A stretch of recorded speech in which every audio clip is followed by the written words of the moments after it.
Welcome to Aravinda కథలు. ఒక ఊరిలో ఒక పేద మత్స్యకారుడు తన భార్యతో కలిసి సముద్ర తీరంలో ఒక చిన్న గుడిసెలో నివసించేవాడు. అతనికి పెద్దగా కోరికలు లేకపోయినా అతను తన భార్య కోసం కష్టపడి పనిచేసేవాడు. ప్రతిరోజు అతను సముద్రం వద్దకు వెళ్లి చేపలను వేటాడుతూ రోజువారీ జీవనం సాగించేవారు. ఒకరోజు అతని వల సముద్రంలో వేసినప్పుడు దానిని బలంగా ఏదో కిందకి లాగింది. అతను ఎంతో కష్టపడి ఆ వలను బయటికి లాగితే అందులో ఒక బంగారు చేప అతనికి కనిపించింది. ఆ చేప కళ్ళు మెరిసిపోతూ మృదువైన స్వరంతో, మత్స్యకారుడా, దయచేసి నన్ను విడిచిపెట్టు. నేను ఒక సాధారణమైన చేపని కాదు, ఒక శాపగ్రస్త రాజకుమారుణ్ణి. నువ్వు నన్ను విడిచిపెడితే నేను నీ కోరికలు నెరవేరుస్తాను అని చెప్తుంది. అది విని మత్స్యకారుడు ఆశ్చర్యపోయాడు.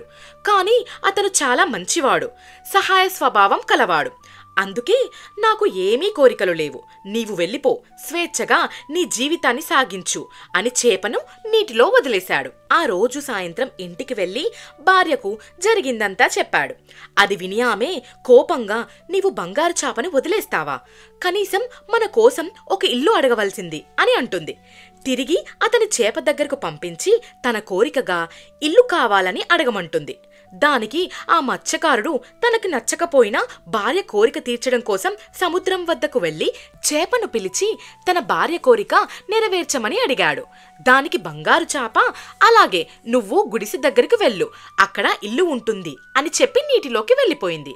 అతను ఇంటికి వెళ్లేసరికి పాత గుడిసె స్థానంలో చిన్న అందమైన ఇల్లు కనిపించింది. మత్స్యకారుడు అది చూసి సంతోషపడ్డాడు. కాని అతని భార్య ఇంకా అసంతృప్తిగానే ఉంది. కొన్ని రోజుల తర్వాత ఆమె మళ్ళీ మత్స్యకారుణ్ణి ఈ ఇల్లుకు బదులుగా ఒక కోట కావాలి అని అడిగింది. తిరిగి ఆ మత్స్యకారుడు బాధగా సముద్రం వద్దకు వెళ్లి బంగారు చేపను పిలిచాడు. అది రాగానే నా భార్య ఈసారి పెద్ద కోట కావాలని అడిగింది అని చెప్తాడు. దానికి ఆ చేప అంగీకరించి తోకను ఊపుతుంది. మత్స్యకారుడు ఇంటికి వెళ్లేసరికి ఇల్లు స్థానంలో పెద్ద కోట ఉంటుంది.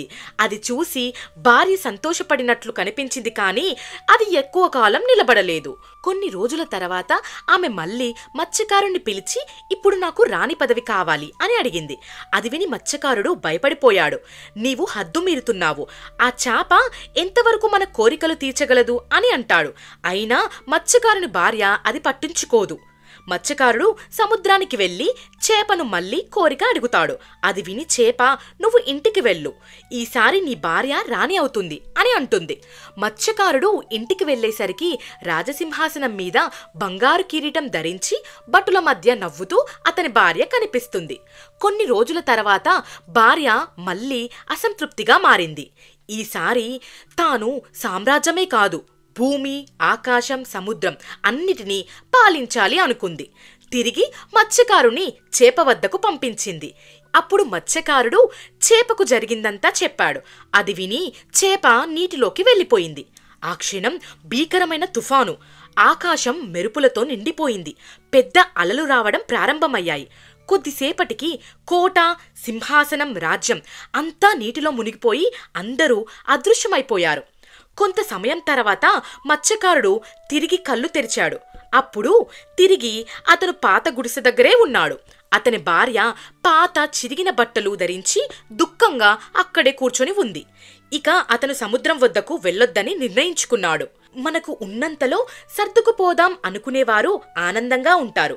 లేనిది కావాలి అని ఆరాటపడేవారు ఎప్పటికీ సంతోషంగా ఉండలేరు. అందుకే ఆశపడాలి, తప్పులేదు. అత్యాశ పడితే చివరికి దుఃఖమే మిగులుతుంది. అరే బాబు, సబ్స్క్రైబ్ చేయండి.